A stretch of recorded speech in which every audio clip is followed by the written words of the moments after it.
Welcome to the World of Rare Disease, a show that focuses on awareness and education about rare and complex disorders. These episodes are produced and hosted by Rare New England. You can find us at www.rarenewengland.org. Today's show features Rare New England founder Julie Gortze, board member Lois Foster, and organizational volunteer, myself, Lisa Deck. I'd like to take a moment to talk about why we all became involved with Rare New England, starting with Julie. Hi there. Yes, I'm Julie. I'm a nurse, and I am also a rare disease patient. I was diagnosed about 6 years ago, but with my education, I never learned about rare diseases, so I became very active in advocating for patients with rare diseases. And then about 2.5 years ago, we formed Rare New England. Great, thank you. I'm glad you did. Lois, why did you become involved with RNE? I am actually a clinical social worker in private practice, and it was through some patient experiences that I first became aware of rare and complicated disorders. And my interest grew, and that really led me to Rare New England and joining the board of Rare New England. Wonderful. And I became involved with Rare New England as a patient. I was a patient for almost 20 years, stroke survivor. And a couple years ago, I noticed an article in my local newspaper talking about Rare New England. And just 3 years ago, I had suffered from 3 strokes, my 4th stroke, and that is when I was diagnosed with a new rare disease. And I decided to use my volunteer and patient experience to help out with Rare New England, so I'm thrilled to be involved today. I did want to talk about, why did you start Rare New England? Why did you create this organization? How did the idea come to you? Let's see. As I mentioned, I'm a nurse, and I never learned about rare diseases working in acute care in a hospital and through my education. I learned about rare diseases and the rare disease community the hard way when I was diagnosed. I've had symptoms practically my whole life, and it wasn't until, as I said, 6 years ago that I got a diagnosis for the rare disease that I've had all these symptoms for. So once I received that diagnosis, I made connections with other advocacy groups. I reached out looking for information, trying to find support myself. And I found out that there's so many other patients involved in the rare disease community doing the same thing. They're looking for information on their diseases. They're trying to find others who are going through the same problems. They're facing the same obstacles. So as you can see, I've learned the hard way about rare diseases. As I was reaching out, I also made contact with several other people who are involved in the rare disease community, say physicians, other medical professionals, and even patients and families who are very good advocates, awesome advocates in the rare disease community. And it was, as I said, about 2.5 years ago that we all came together and formed Rare New England with the idea to try to find solutions, try to help find support for patients and families, and just to try to help them have a better quality of life. Right. Well, it's amazing what's been done. Lois, would you like to talk to us a little bit about the mission of Rare New England? Sure, I'd be happy to. Rare New England's mission is to provide New England patients, families, and providers with opportunities regarding education, awareness. We build foundations for support, all in the hopes of improving patient quality of life. Wonderful. That's great. And how do you accomplish that on a day-to-day basis? Well, let's see. We get into answering emails, talking to patients on the phone when they call looking for support and looking for idea of resources. We try to connect with other communities that are offering programs with resources for patients and families. We create and implement programs, going out and teaching even medical professionals and legislators and other healthcare professionals about rare diseases, hoping that they might be able to see what's really going on in the rare disease world and be able to come up with treatments or other answers for these patients. Right. It's really true, and it sounds as though Rare New England kind of has their hand in everything. But I really want to talk about some of the specific initiatives and programs that you know, are official, and I think there's so much unofficial business that happens too. But one thing I really want to talk about is the conferences.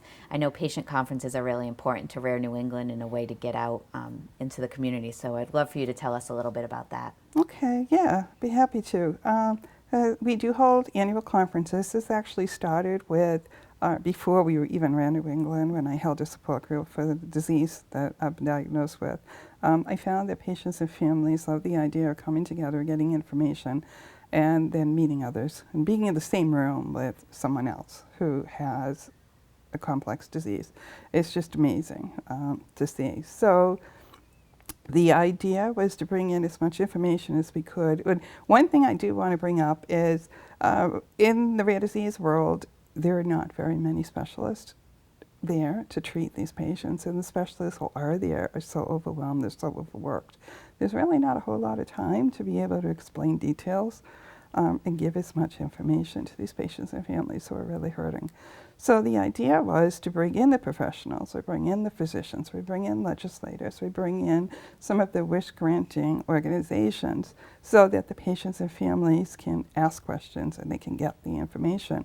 So they're able to go on and make better decisions for themselves. So we do bring in physicians. We have the annual conference. It's around the New England area. We pick a state each year, and we bring in speakers. The speakers that have been awesome. So it's physicians. We have a legislator coming to one of our conferences in November to talk about what we can be doing.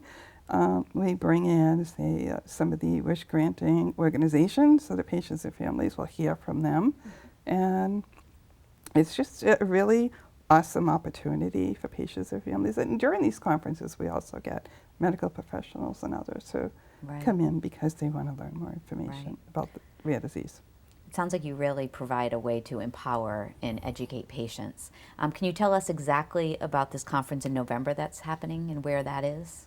Well, we're going to be partnering with Camberg Therapeutics, and it's going to be held in Ayer, Massachusetts. So on November 10th. Thank you. Yeah. It's an all-day conference. And we do have someone who is coming, one of our board members who works in pharma, is going to talk about clinical trials. We have someone coming from New England Epilepsy Foundation who's going to be talking about some of their programs with what they're doing, the Epilepsy Foundation.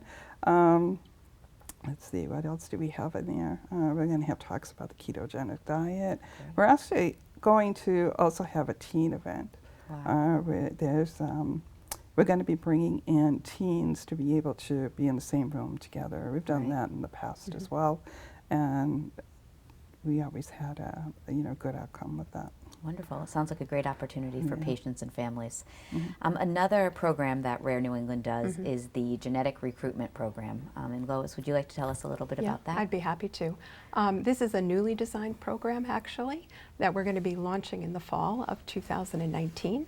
It was really designed because of the critical shortage in the field of genetics.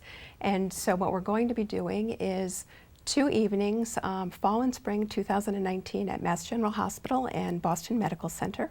And the focus really will be introducing the students, interns, and residents to the world of genetics, biomedical, research, clinical genetics, and really highlighting the day in terms of what doctors experience in the genetic world with presentations, case highlights, and also some patient participation. And then in addition to that, what we're hoping to create, of course, in conclusion is some questions, some answers, and some ongoing learning opportunities for those students as well. So we're really excited. It's really a one-of-a-kind, and we're very excited to be able to launch that in the fall. Great. Excellent. That's a great way to get some new people in to help really understand rare disease. Yes. Yeah. Wonderful. It's crucial. It's a crucial need for the rare disease community. Definitely. Another program we do is legislation. We talk a lot about legislation, and I have actually been an advocate for almost 20 years for heart disease and stroke. But in the rare world, what Rare New England does is really try to provide policies and advocate for legislation that helps patients and their families. There really is a need for it to be understood at all levels. I know from Rare New England, I have worked with Julie and others on policies that really will empower and educate the doctors, the medical facilities, and the patients. There's the local, state, and federal level. We have been fortunate enough to travel to Washington, D.C. to meet with federal legislators to talk about rare disease patients, their families, and the complex disorders and the needs of them. And I think it is sometimes lost on everyday people because you don't realize until you're a patient what needs exist. On the local level, we have definitely met with different boards in town and things like that so that rare disease is on the forefront of people's minds. And most importantly, and most recently, we have been working at the state level in trying to introduce a bill to create a rare disease council. And this is an opportunity to create a council on the state level that will be guided by the Department of Public Health, but will include a variety of medical and genetic partners, really educating and being able to help create a system of care for rare patients that can help everywhere in the state. Julie has actually, in just the last couple weeks, been meeting with legislators, and would you like to speak to that just briefly? Sure. Let's see. What is the update? So just a little backward on it. We have been working on this bill in Massachusetts for the past 4 years. And at the time, Paul Hero was a state representative, and he had taken that on as sponsor of the bill. And unfortunately, it takes a long time for bills to go through to get passed to law, any bill. So what's happened now that Paul Hero is mayor of Attleboro, we needed to get out there and find other sponsors for this bill. So I was able to do that. I reached out to different House members and Senate members, and I do have Representative Joseph McKenna and Representative Hannah Kane, who are they are so eager to have this bill passed. They both have family history of rare disease, a complex care disease. So they are all gung-ho. They understand why this council is needed under legislation. And I've also been working with Senator Richard Ross, who is going to take the bill from the Senate side and try to push that through as well. So we will have almost like double chances of being able to get this bill passed. So we have had meetings, and we're also working with the National Organization for Rare Disorders to gain their support and be able to get this bill passed to help the rare disease community. But it is the whole idea of bringing the stakeholders together to be able to come out of their corners. They're all working hard. We have to think the people on this council will be the physicians, there'll be legislators, there'll be representatives from the school department, the many, and they're all doing fantastic jobs. But when it comes to the rare disease, they all need to really come together out of their separate corners, talk to each other, and try to help with the solutions for the rare disease community. And we also need to make sure that everyone, all the stakeholders in rare disease and all the families of these patients are also reaching out to their representatives and senators so that when these bills go in front of them, they're going to know what it means to help get these bills passed. So it sounds like the ball is rolling. We have a new push coming forward, and I think there is plenty that everyday people can do to help rare patients, and this is a very easy way to do that. So I know on our website we do have ways to help impact legislation, so that is something that as a community we're very excited to share that information because we need all the help we can get to try to get this bill passed to truly make a difference. Another fantastic program that I know Rare New England is doing is the speaker series, and I would love to hear more about that, and I'm sure our viewers would too. Okay, yeah, sure. Now we have the Rare Disease Day speaker series that we launched this year on February 28th, which was it's Rare Disease Day, annually, Rare Disease Day, February 28th. And it went over really well. We went into 6 New England academic facilities, and we brought in a physician who happens to be a clinical geneticist, expert for many years in what he's doing, caring for the rare disease community and also educating. So we brought him into these 6 different facilities, and he brought in a patient speaker. So he started off with talking about a specific disease, giving a short, like a 15-minute talk about the disease, and then the patient speaker would come in and talk for about 20 minutes after that. And then everything would open up in question and answer session. And I'll tell you, it was just amazing because you're sitting there and you made this program, and all these healthcare professionals are sitting there and they're they're listening because they're asking questions, they're making comments, they're keeping the conversation going. So it really gives us some hope that at least the people in that room, they're going to be able to recognize, hopefully, a rare disease patient if one comes by them. Mm-hmm. I mean, they may never see a rare disease patient, but if they do see a complex patient, we want them to be able to think, well, gee, maybe I don't know what this is, but I did go to that presentation, and this is what I learned, and gee, maybe I should go to the next step. Right. So it really is a fantastic program, and we're looking to expand that into 10 facilities for 2019. Right. That sounds like it's very impactful, and hopefully that's truly making that difference to the patients out there, and I think that's wonderful. Speaking of that, I know Rare New England is also known as a place for resources, a place that a patient can go to learn more. I'd love to hear a little bit about how Rare New England does that. Sure. I'd be happy to talk a little bit about that. So one of the things, of course, we feel really is very critical to patients, providers, stakeholders, is really having access to resources and the availability of that and being able to connect to those opportunities. And so our website has a tremendous amount of information. For example, support organizations, Make-A-Wish, adaptive equipment, things of that nature. And so I would encourage our viewers to take a look at the website, look at the online resource directory, and become familiar. We are always updating and looking for other opportunities to be able to have that information current. Right, wonderful. I know I've looked at the website, and boy, there's a wealth of information, so that's a great place for people to go. Yes. Another important concept in rare disease, and one you may notice in our backdrop with the zebra print here, is because zebras are a symbol of hope and inspiration to rare disease patients and their families. When you hear hoofbeats, think zebras, not horses. Thinking about zebras is important to me and others living with rare disease. Life with rare disease oftentimes necessitates ingenuity and creativity, particularly when looking for a cause. With over 7,000 rare diseases, we need patients, medical professionals, and the community to think outside of the box for diagnosis and treatments. Many rare groups, patients, and communities have initiated the zebra as their symbol and love to show their zebra pride.